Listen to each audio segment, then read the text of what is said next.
सत्य वचन, अमर वचन, जीवित वचन, दिव्य वचन, सत्य वचन, अमर वचन, जीवित वचन। साई दा बामा बनी दा बामा बगरे रे सा नी रे सा नी रे सा नी रे सा नी रे सा। दिव्य वचन, सत्य वचन, अमर वचन, जीवित वचन, दिव्य वचन, दिव्य वचन।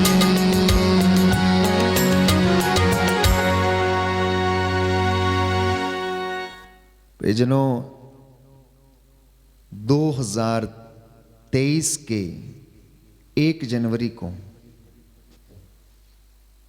हम सभी ने बहुत सारे रेजोल्यूशंस लिए थे,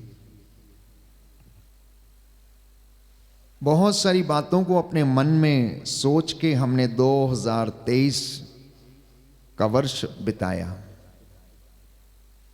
अब ये समय है 2023 के किताब के पन्नों को पलट के ये देखने का कि हमने क्या खोया और क्या पाया है। हमने बहुत सारी प्रार्थनाएं की, उपवास किए, वचन को सुना, वचन को बोला, वचन को पढ़ा, मिस्सा बलिदान में भाग लिया। अब ये समय है एक क्षण मौन होकर मनन चिंतन करने का कि क्या वास्तव में मेरे ये सारे धार्मिक अनुष्ठान मेरे लिए कृपा का कारण बने या नहीं बने। क्या मैंने उनका भरपूर लाभ उठाया या नहीं उठाया। क्या मैं परमेश्वर के साथ जुड़ा रहा या नहीं रहा। क्या मैंने उसकी बातों को अपनी जिंदगी में चरितार्थ किया या नहीं किया। एक पीढ़ी आती है और चली जाती है, दूसरी आ जाती है। इसी तरह से एक साल गुजरता है और दूसरा आ जाता है। हम लोग उम्र में बढ़ने लगते हैं, उम्र दराज होने लगते हैं, और एक दिन ऐसा आता है कि इस दुनिया से हमें चले जाना होता है। हमारे लिए सबसे बड़ा ईश्वर का वरदान यह है कि हम भले चंगे हैं, चल फिर सकते हैं, देख सकते हैं।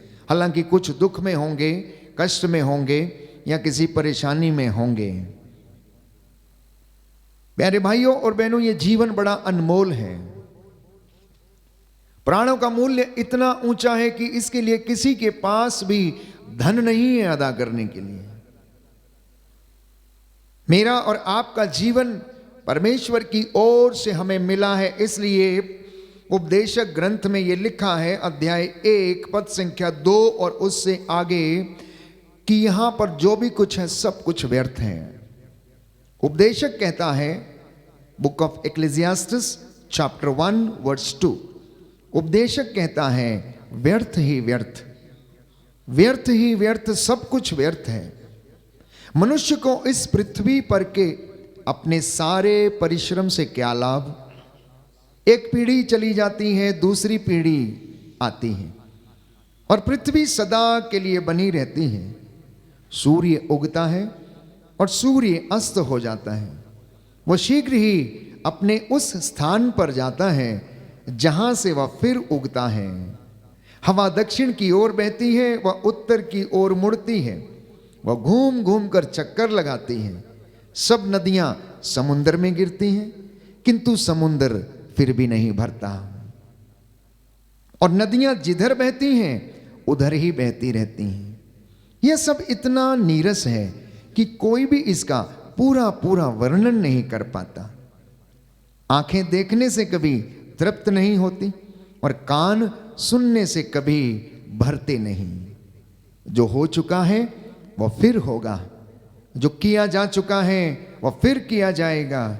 पृथ्वी भर में कोई भी बात नई नहीं होती।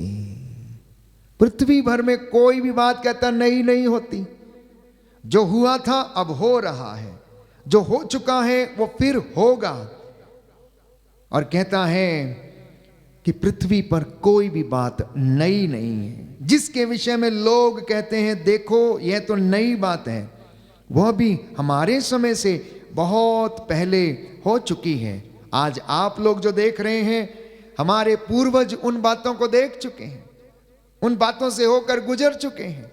आज की नौजवान पीढ़ी माता पिता को समझाती है आप कुछ नहीं जानते हो। प्यारे भाइयों और बहनों, बुजुर्गों ने दुनिया देखी है, दादा परदादाओं ने दुनिया देखी है। उनका अपना एक अलग जमाना था और उस जमाने की एक अलग हकीकत थी। उनके अपने जमाने के तौर तरीके और शौक थे। और आपसे कहूं तो आपकी जिंदगी के, आपके जमाने में अलग तौर तरीके, अलग आपके शौक हैं।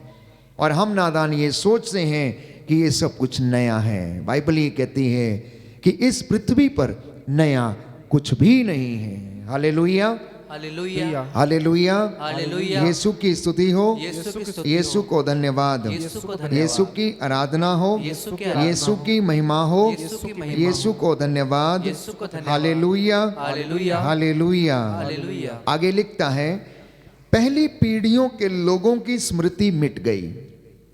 पहली पीढ़ियों के लोगों की स्मृति मिट गई, मतलब हमारे परदादाओं की और उनके भी दादा परदादाओं की स्मृतियां मिट गई, उनकी पीढ़ियां समाप्त हो गई और आने वाली पीढ़ियों की स्मृति भी परवर्ती लोगों में नहीं बनी रहेगी। ये जो पांचवी पीढ़ी की बात करते हैं ये भी मिट जाएगी, ये भी बनी नहीं रहेगी, ये भी चली जाएगी। लेकिन हमारे लिए आज महत्वपूर्ण क्या है? विश्वासियों के लिए, सारी दुनिया के लिए महत्वपूर्ण यह है कि परमेश्वर को आप और मैं धन्य कहें, धन्यवाद दें, क्योंकि उसकी मर्जी के बिना कुछ भी नहीं होता है।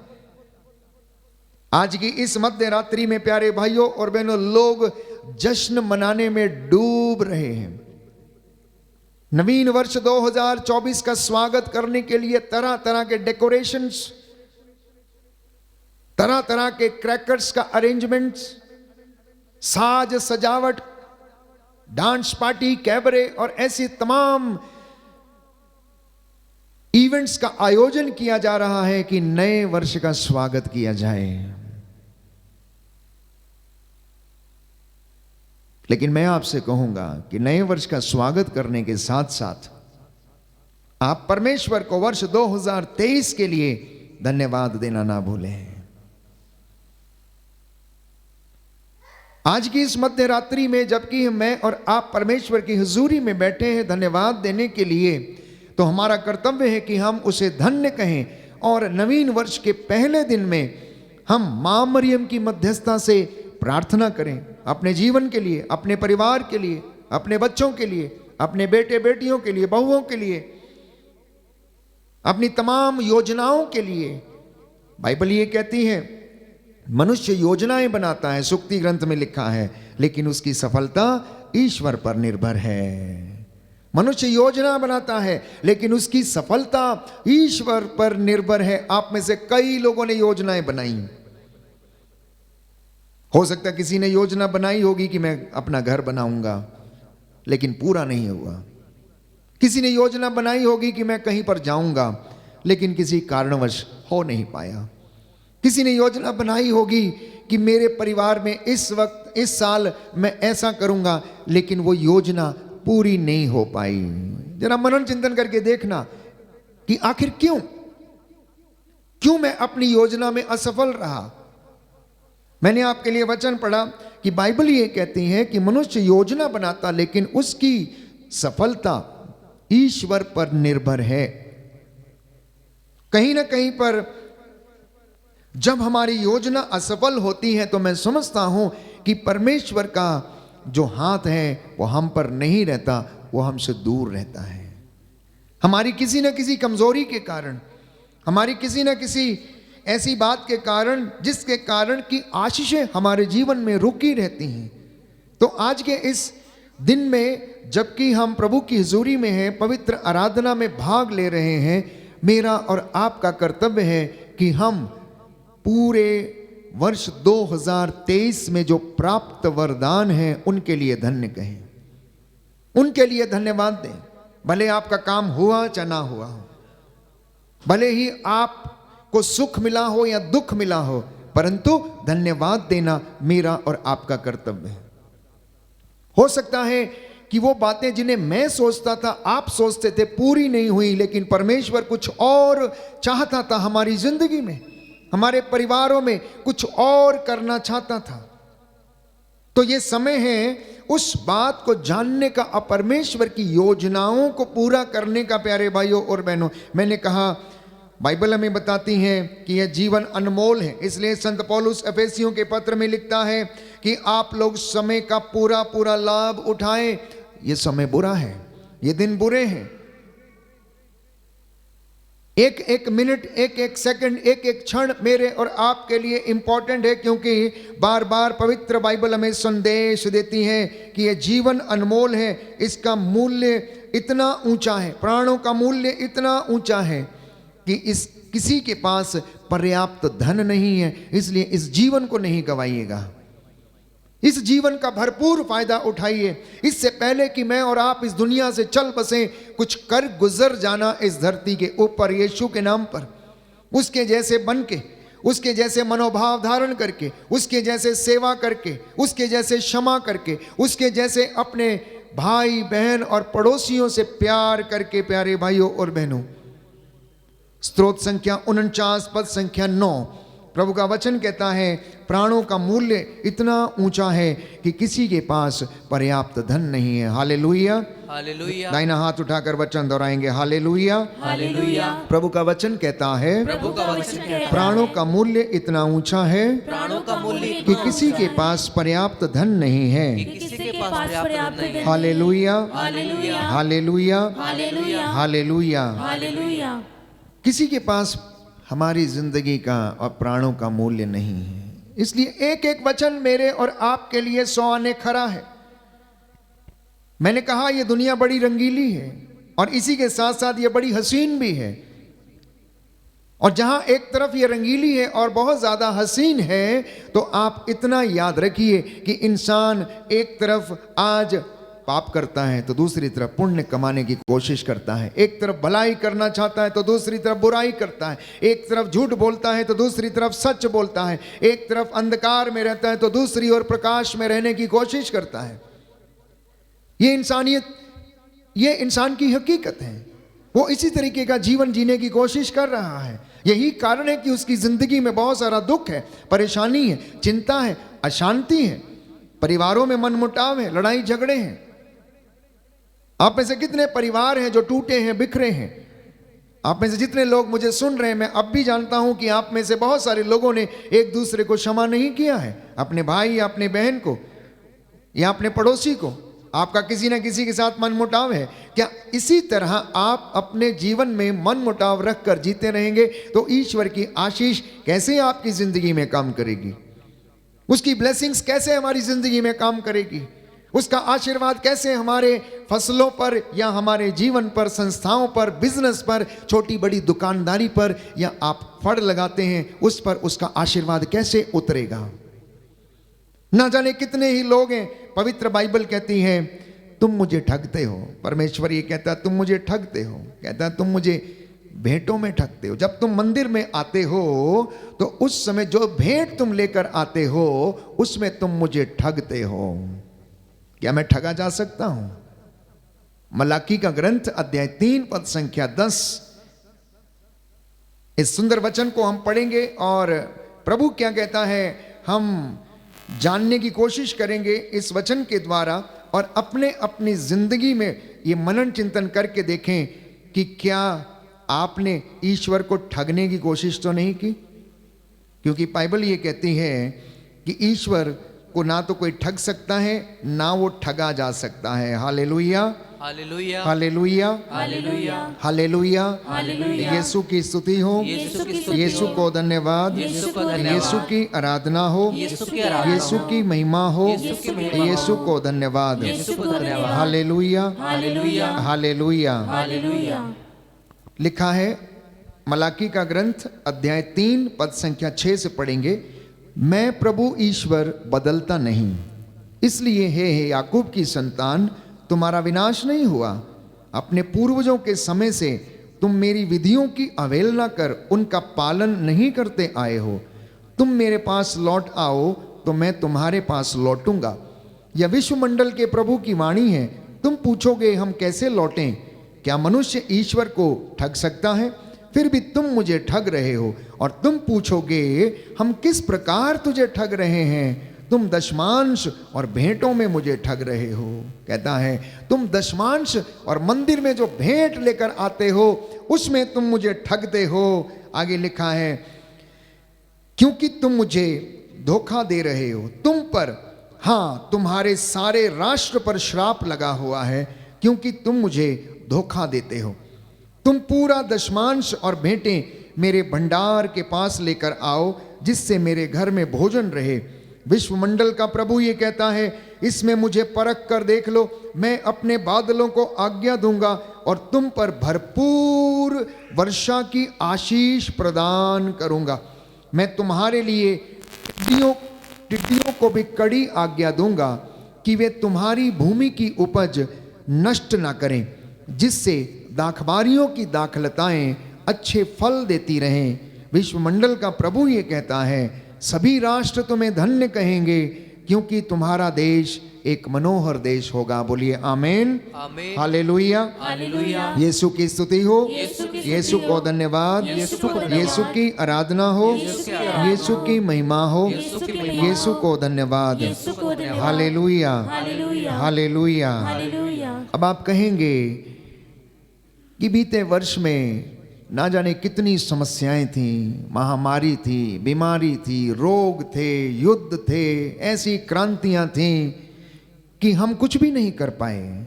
इस साल मेरी फसल टिड्डियों ने चट कर दी, कीड़े खा गए। इस साल ये साल मेरा पूरा बेकार हो गया। मुझे लकवा मार गया था, मुझे बीमारी खा गई, मुझे कोरोना वायरस ने संक्रमित कर दिया, इसलिए मैं कुछ नहीं कर पाया। प्यारे भाई और बहनों, हर व्यक्ति की अपनी एक अजीबोगरीब कहानी है। हर व्यक्ति के पास कुछ ना कुछ कहने को है। लेकिन इसके साथ साथ मैं और आप आज के इस आखिरी दिन में, वर्ष 2023 के आखिरी दिन में यहां बैठकर हमारा कर्तव्य क्या है? उन बातों को याद करना कि परमेश्वर हमसे क्या चाहता है और क्या करना चाहता है, हमारी जिंदगी में कैसे ब्लेस करना चाहता है। कहता है यदि तुम मेरी आज्ञाओं का पालन करो तो ये सारे वरदान तुम्हें मिलेंगे। कहता है यदि तुम सावधानी से मेरी आज्ञाओं का पालन करो तो ये सारे वरदान तुम्हें मिलेंगे। नगर में तुम्हारा कल्याण होगा, देहात में तुम्हारा कल्याण होगा, तुम्हारी आटा गूंदने की परात, तुम्हारी गाय, बैल, भेड़, बकरियों के बच्चों को भी आशीर्वाद मिलेगा। कहता है लेकिन यदि तुम मेरी आज्ञाओं का पालन नहीं करोगे तो ये सारे श्राप तुम्हें आन दबोचेंगे, ये सारी बीमारियां तुम पर आन पड़ेंगी। वो तुम्हें, जब तक तुम निर्मूल ना हो जाओ तब तक तुम्हारा पीछा नहीं छोड़ेंगी और तुम्हें दबोचती रहेंगी, क्योंकि तुमने मेरी आज्ञाओं का पालन नहीं किया है। बाइबल कहती है, प्रभु का वचन ये कहता है यदि तुम मेरी आज्ञाओं का पालन करो और उसका सावधानी से पालन करो, इन वचनों को अपने हृदय पर अंकित रखो, जिन वचनों को आज मैं तुम्हें सुना रहा हूं, तो तुम्हारा कल्याण होगा, तुम दीर्घ आयु होगे, तुम्हारी आत्मा को जीवन मिलेगा और तुम्हारी जिंदगी में बहुत सारे आशीर्वाद तुम्हें मिलेंगे। यीशु को रास्ते में जाते समय 10 कोढ़ी मिले और यीशु ने उनसे कहा जाओ और अपने आप को याजकों को दिखाओ, क्योंकि उन दिनों में, यीशु के दिनों में, कोढ़ियों का स्वस्थ होने को प्रमाणित करने का काम जो था याजकों का था। उन्हें मंदिर में जाकर याजक को दिखाना पड़ता था और याजक उसको प्रमाणित करता था कि वास्तव में ये शुद्ध हो गया। तो रास्ते में जाते जाते वो शुद्ध हो गए। उन्होंने देखा कि जब वो स्वस्थ हो गए तो उनमें से एक जो था यीशु को धन्यवाद देने के लिए लौटा। जब वो यीशु के पास आया तो यीशु ने उनसे पूछा बाकी के 9 कहां हैं? क्या वो लोग चंगे नहीं हुए? क्या ये परदेसी को छोड़कर दूसरे किसी के पास इतनी हिम्मत नहीं थी, साहस नहीं था कि आकर ईश्वर को धन्यवाद दे सके? वही हाल मेरा और आपका है। हम में से बहुत सारे कम लोग हैं, आप में से बहुत सारे लोग हैं, मैंने कहा जिनको परमेश्वर ने ब्लेस किया, हो सकता है किसी को नौकरी दी है, हो सकता है किसी को संतान का वरदान दिया, हो सकता है किसी का कैंसर ठीक हो गया, हो सकता है किसी की रसौली ठीक हो गई है, हो सकता है किसी की रीढ़ की हड्डी में समस्या थी वो ठीक हो गया, हो सकता है किसी के घुटने में समस्या थी ऑपरेशन हो गया, चल फिर सकता, देख सकता, बोल सकता है, मिल सकता है, हो सकता है किसी की आंख में समस्या वो ठीक हो गई और आज आप फिर से भले चंगे हैं। इन बातों के लिए धन्यवाद देना। हमारी सांसें चल रही हैं इसके लिए परमेश्वर का धन्यवाद करना। आपके भाई बहन, आपके बाल बच्चे, आपके पड़ोसी आपके साथ हैं इसलिए धन्यवाद देना, क्योंकि कृतज्ञता व्यक्त करना मनुष्य के लिए शोभन है। प्यारे भाई और बहनों, ये शोभा देता है कि मनुष्य थैंक यू बोले। और इसी के साथ साथ अगर अब भी हमारी जिंदगी में, हमारे जीवन में, परिवारों में किसी प्रकार की किसी व्यक्ति से दुश्मनी है, समस्या है, तो उनको जाकर सॉरी बोलना, उनको जाकर सॉरी बोलना। There is a lot of power in forgiveness.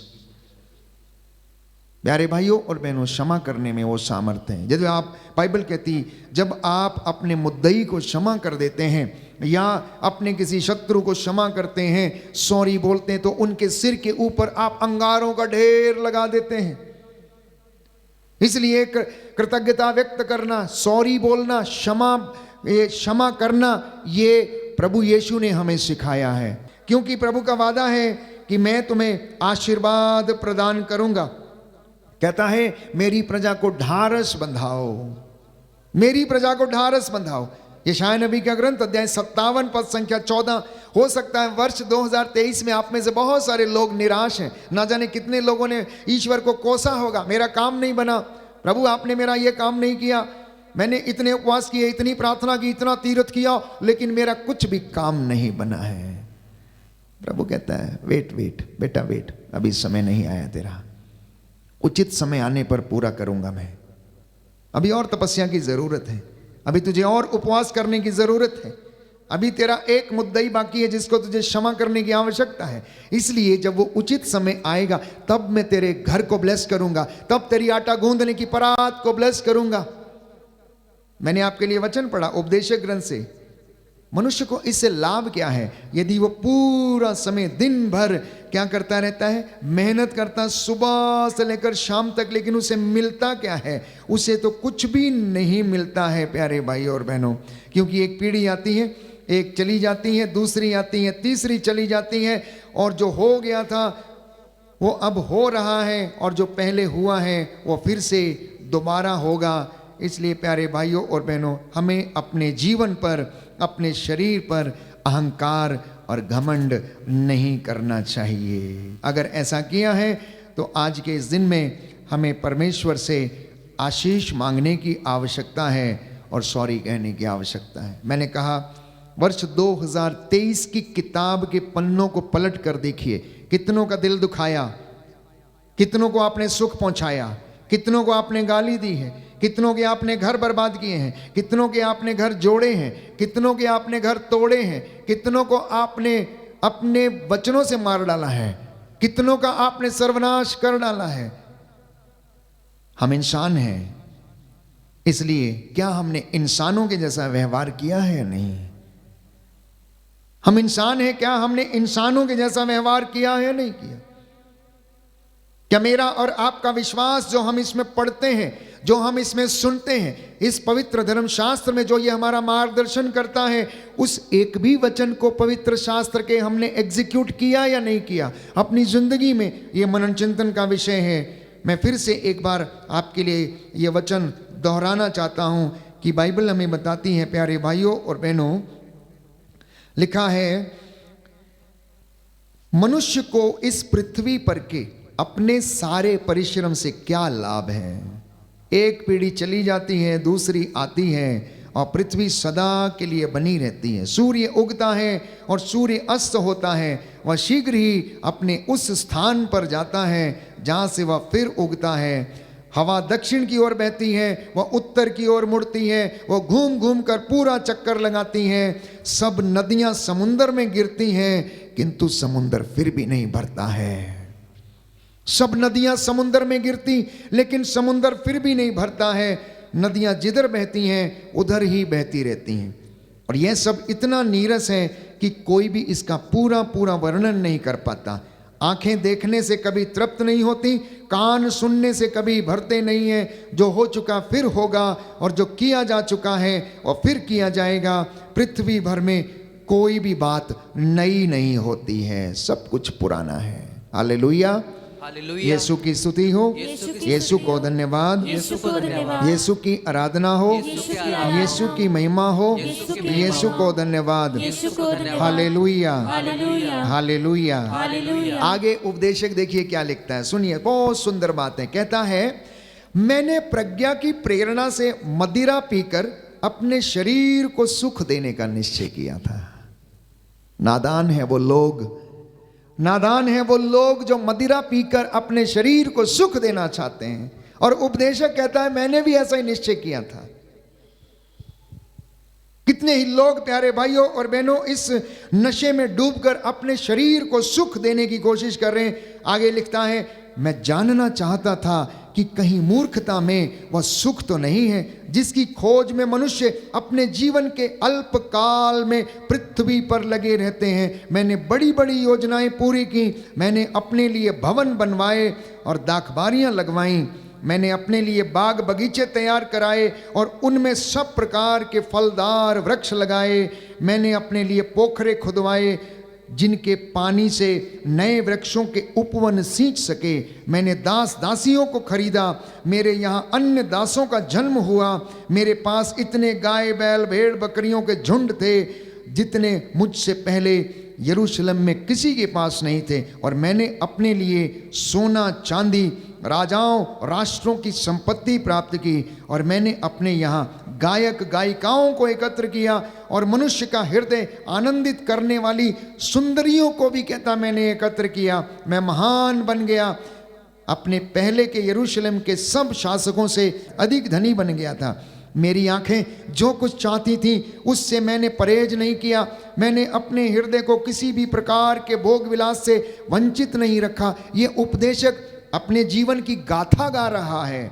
हम में से बहुत सारे लोग ऐसे ही हैं आजकल, जिन्हें हम अमीर कहते हैं, धनी व्यक्ति कहते हैं। उनके पास अपनी ज़रूरत का, अपनी सहूलत का और अपने ऐशो आराम और भोग विलास का पूरा सामान एकत्रित है। जैसा कि बाइबल में लिखा हुआ है, कहता है, तब मैंने अपने हाथों के सब कामों पर उन्हें संपन्न करने के लिए अपने सारे परिश्रम पर विचार किया।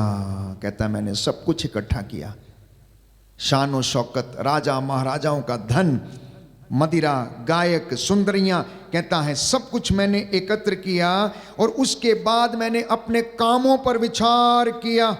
लिखा है, तब मैंने अपने हाथों के सब कामों पर और उन्हें संपन्न करने के लिए अपने सारे परिश्रम पर विचार किया। और मैंने देखा कि यह सब व्यर्थ है और हवा पकड़ने के बराबर है, पृथ्वी पर उससे कोई लाभ नहीं होता। इसके बाद मैंने प्रज्ञा, पागलपन और मूर्खता पर भी विचार किया। राजा का उत्तराधिकारी कर क्या सकता जो उससे पहले नहीं किया जा चुका था। मैंने देखा कि मूर्खता की अपेक्षा प्रज्ञा से कहीं अधिक लाभ होता है। कहता है, मूर्खता की अपेक्षा प्रज्ञा से कहीं अधिक लाभ है। जैसा कि अंधकार की अपेक्षा प्रकाश से लाभ होता है। बुद्धिमानी के सिर में आंखें, बुद्धिमान के सिर में आंखें होती हैं और मूर्ख अंधकार में चलता है। कितना सुंदर वचन है प्यारे भाई और बहनों। कहता है, बुद्धिमान के सिर में आंखें हैं लेकिन मूर्ख अंधकार में चलता है। किंतु मैं समझ गया कि दोनों को एक गति प्राप्त होती है और अपने मन से बोला, जो गति मूर्ख की है वो मेरी भी होगी, तो मुझे प्रज्ञा से क्या लाभ होता है। इसलिए मैंने अपने मन में कहा, यह भी व्यर्थ है। कहता है, सब कुछ व्यर्थ है, सब कुछ व्यर्थ है। प्यारे भाइयों और बहनों, मेरा और आपका अस्तित्व क्या है? मैं और आप कौन हैं? कहां जा रहे हैं? हम क्या करना चाहते हैं? हमारा उद्देश्य क्या है? Where are you going? आप क्या पाना चाहते हैं? जिंदगी की ऐसी दौड़ धूप में आप चले जा रहे हैं, भागे जा रहे हैं, भागे जा रहे हैं, भागे जा रहे हैं। सुबह 4 बजे उठते हैं, तैयार होते हैं, 6 बजे गाड़ी पकड़ते हैं, 7 बजे दफ्तर पहुंचते हैं, रात को 7 बजे लौटते हैं, बच्चों के साथ मिल भी नहीं पाते हैं, बैठ भी नहीं पाते हैं, और पूरी जिंदगी भर आप काम करते रहते हैं और उपदेशक रहता है। इतना काम करने के बाद लाभ क्या है? क्या कभी आपने सोचा है? आज सोचने का विषय है, आज सोचने का विषय है। मार्केट में प्यारे भाइयों और बहनों, बहुत सारे लोग हैं जो ठेले लगाते हैं जिनके तराजू खोटे हैं। बहुत सारे लोग हैं जो बेईमानी से अपना धंधा करते हैं। परमेश्वर कहता मैं आलसी से घृणा करता हूं, मुझे खोटे तराजू से घृणा है, लेकिन मुझे सही बाट पसंद है। तो प्रभु का वचन ये कहता है कि हम झूठ बोलना छोड़ें, हम पवित्रताई में चलें, हम ईमानदारी और वफादारी का पट्टा अपने गले में पहने, हम ईश्वर के अधीन रहकर शैतान का सामना करें, और शांति का परमेश्वर शीघ्र ही शैतान को हमारे पैरों के नीचे कुचलेगा और आशीर्वाद प्रदान करेगा। बोलिए आमीन, आमीन। हालेलुया। हालेलुया। यीशु की स्तुति हो, यीशु की यीशु स्तुति को हो, धन्यवाद, यीशु को यीशु की धन्यवाद, आराधना हो। यीशु की आराधना हो। हे प्रभु यीशु, हे प्रभु यीशु, आपका वचन कहता है आपका वचन कहता है, मेरे वचन मेरे वचन आत्मा और जीवन है। आत्मा और जीवन है। हालेलुया। हालेलुया। हे प्रभु यीशु, हे प्रभु मैं इन यीशु, वचनों को मैं इन अपने वचनों जीवन को में अपने जीवन ग्रहण में करता हूँ। ग्रहण करता हूँ। Hallelujah, hallelujah, hallelujah, hallelujah, hallelujah. Hallelujah. पुनः एक बार मैं याद दिलाना चाहता हूँ कि अपनी अपनी जिंदगी की किताब खोलकर देख लेना। प्रभु के वचन सच्चे हैं और कड़वे हैं, और सत्य हमेशा कड़वा होता है, इसे सुनना आसान नहीं होता, लेकिन जो सुन लेता है उसकी जिंदगी बदल जाती है। जो सुन लेता है उसकी जिंदगी बदल जाती, लेकिन जो सुनना नहीं चाहता वो अपनी जिंदगी में कभी भी बदल नहीं पाता है। परमेश्वर यीशु के रूप में इस दुनिया में इसलिए आया कि मेरा और आपका जीवन बदले, मेरा और आपका परिवार बदले, मेरा और आपके परिवार में आशीषें आए, मेरे और आपके परिवार में बरकतें आए, आपकी संतानें उन्नति करें, आपके दाखबारियां फल उत्पन्न करें। आपकी दाखबारियां अर्थात आपका आंगन, और दाखबारियों के फल हैं आपके बच्चे। ये आपने अपने माता पिता का नाम रोशन करें, इसलिए ये धन्यवाद देने का ये समय है, प्रभु को कृतज्ञता प्रकट करने का ये समय है, उसकी हुजूरी में बैठकर उसे याद करना, उतना बड़ा देखना जितना बड़ा वो है। ऐसा मत देखना कि वो छोटा सा परमेश्वर है। आपके घर के किसी कोने में आप उसको बैठा के रखते हैं, स्थापित करके रखते हैं, रोज धूप अगरबत्ती करते हैं। नहीं प्यारे भाइयों और बहनों, हमारा परमेश्वर इतना छोटा नहीं है। यशायाह नबी का ग्रंथ अध्याय 66 पद संख्या 1 कहता, आकाश मेरा सिंहासन है, पृथ्वी मेरा पावदान है, तू मेरे लिए कौन सा घर बनाएगा, मेरे निवास की जगह कहाँ पर होगी। और संत पौलुस इसका जवाब देता, क्या तुम नहीं जानते कि तुम्हारा शरीर ईश्वर का मंदिर है, तुम्हारा हृदय ईश्वर का मंदिर है। आप मसीह लोग, विश्वासी लोग, जरा इस बात पर मन चिंतन करके देखें कि आपकी जिंदगी में उन्नति नहीं, बच्चों की जिंदगी में उन्नति नहीं, आप फेल हो जाते हैं, बिजनेस नहीं चल पाता। क्यों नहीं चल पाता? क्या समस्या है? क्या कहीं परमेश्वर का आशीर्वाद हमसे दूर तो नहीं है? क्या क्रोध के आवेश में उसने अपना हाथ तो हमसे पीछे नहीं खींचा है? या फिर हम अपने कुकर्मों के कारण इन तमाम बाधाओं से जूझते रहते हैं, बीमारियों से जूझते रहते हैं, इसलिए हम सफल नहीं हो पाते? ये मनन चिंतन का विषय है, ये मनन चिंतन का विषय है। कृतज्ञता प्रकट करना, सॉरी कहना, उन बातों को याद करना जो पिछले 12 महीने में अज्ञानता के कारण हम नहीं कर पाए। रेजोल्यूशंस जो आपने पिछली जनवरी में लिए थे उनको याद करना। शायद आपने रेजोल्यूशन लिया होगा, मैं इस साल झूठ नहीं बोलूँगा, लेकिन फिर भी आप बोल गए। शायद आपने ये निर्णय लिया होगा कि मैं अपने भाइयों से, बहनों से, पड़ोसियों से प्रेम करूँगा, लेकिन कर नहीं पाए। फिर से एक मौका दे रहा है प्रभु हमें वर्ष 2024 में तो कुछ निर्णय लेने का अपनी ज़िंदगी में कि मैं और मेरा परिवार ईश्वर की सेवा करेंगे, मैं और मेरी संतानें परमेश्वर की महिमा करेंगी, मैं अपनी काम करने वाली जगह पर परमेश्वर का धन्यवाद करूंगा, स्तुति करूंगा और उसको मैं धन्य कहूंगा। Hallelujah, hallelujah, hallelujah, hallelujah. Yeshu की स्तुति हो, यीशु की स्तुति यीशु हो, को धन्यवाद, यीशु को यीशु की धन्यवाद, आराधना हो, यीशु की आराधना यीशु की महिमा हो, यीशु की महिमा यीशु हो, को धन्यवाद। यीशु को धन्यवाद। Hallelujah, hallelujah, hallelujah, hallelujah, hallelujah. Hallelujah. हो सकता है आपने घर बनाए इस साल, लेकिन आपको उसमें रहने का मौका नहीं मिला क्योंकि वो घर आपसे छीन लिया गया होगा। हो सकता है कर्ज के कारण। हो सकता प्रॉपर्टी मॉर्गेज थी, लेकिन आपको उसमें रहने का मौका नहीं मिला है। प्यारे भाई और बहनों, प्रभु आज आपसे एक वादा करता है, और वो वादा ये है, सुनिए ध्यान से। यशायाह नबी का ग्रंथ अध्याय 65 पद संख्या 22, वे घर बनाएंगे और उसमें निवास करेंगे। कहता तू अगर घर बनाएगा, I will make sure that you live in that.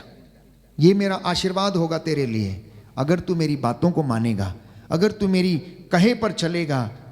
आगे लिखा है, वो दाखमारियां लगाएंगे और उसके फल भी खाएंगे, और अब वे लोग व्यर्थ परिश्रम नहीं करेंगे, बशर्ते कि वो मेरे रास्तों पर चलें, बशर्ते मेरी बातों को माने। और कहता है मैं इनके शत्रुओं का शत्रु बन जाऊंगा। कहता है मैं इनके शत्रुओं का शत्रु बनूंगा, इनके लिए युद्ध करूंगा, इनके लिए लड़ूंगा, और इन्हें मैं आशीर्वाद और उन्नति प्रदान करूंगा। बोलिए आमीन, हालेलुया। यीशु की स्तुति हो, यीशु को धन्यवाद। यीशु को धन्यवाद। एक और वादा परमेश्वर आपसे इस साल के अंत में करता जा रहा है। अगर बेटा और बेटी 2024 में तुम मेरे प्रति ईमानदार रहोगे, यदि तुम मेरा घर बनाओगे तो मैं तुम्हारा घर बनाते चलूंगा, और तुम्हारी संतानें दुर्दिन नहीं देखेंगी। आप में से बहुत सारे लोगों के बच्चे दुर्दिन देख रहे हैं। दुर्दिन मतलब अच्छे दिन नहीं देख रहे हैं, नौकरी नहीं है, लाचार हैं, पैसे के लिए मोहताज हैं, नौकरी के लिए, काम के लिए मोहताज हैं। कैसे जीवन चलता है वे ही जानते हैं। तो प्रभु कहता है अब इनकी संतानें दुर्दिन नहीं देखेंगी, क्योंकि प्रभु का आशीर्वाद उन पर और उनके वंशजों पर बना रहेगा। कहता है उनकी दुहाई देने से पहले मैं उन्हें उत्तर दूंगा, और उनकी प्रार्थना पूरी होने से पहले मैं उसे स्वीकार करूंगा। बोलिए आमीन। दाहिना हाथ उठाकर वचन दोहराएंगे, हालेलुया, हालेलुया। यीशु की स्तुति हो, यीशु को धन्यवाद, यीशु की आराधना हो, यीशु की महिमा हो। प्रभु का वचन कहता है, यशायाह नबी का ग्रंथ अध्याय 65 पद संख्या 22, वे घर बनाएंगे और उसमें निवास करेंगे, दाख बारियां लगाएंगे और उसके फल खाएंगे। अब वे व्यर्थ परिश्रम नहीं करेंगे, उनकी संतानें दुर्दिन नहीं देखेंगी। प्रभु का आशीर्वाद उन पर और उनके वंशजों पर सदा सर्वदा बना रहेगा। उनकी दुहाई देने से पहले प्रभु कहता है मैं उन्हें उत्तर दूंगा, उनकी प्रार्थना पूरी होने से पहले मैं उसे स्वीकार करूंगा। हालेलुया, हालेलुया। ये परमेश्वर का वादा, इसलिए निराश नहीं होना। Christians are the people of hope. जो बातें आपको इस वर्ष नहीं पूरी हुई, जो चीजें इस वर्ष नहीं मिली, अब परमेश्वर आपको देने जा रहा है, बशर्ते कि आप थोड़ा सा प्यार ज्यादा करना सीख लीजिए। यीशु ने एक बात कही जब वो शिमोन के घर में बैठा था। शिमोन से कहा,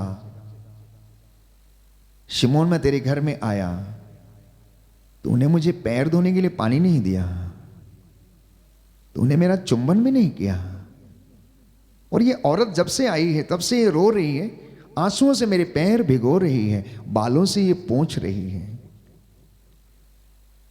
क्योंकि वे लोग देखकर भुनभुनाने लगे और कहने लगे अगर ये आदमी नबी होता तो ये जान जाता कि ये औरत जो आकर इसके चरणों पर खड़ी है, रो रही है, आंसुओं से इसके पैरों को, कदमों को भिगो रही है, तो ये अगर नबी होता अवश्य जान जाता कि ये एक नीची जात है, ये अच्छी औरत नहीं है,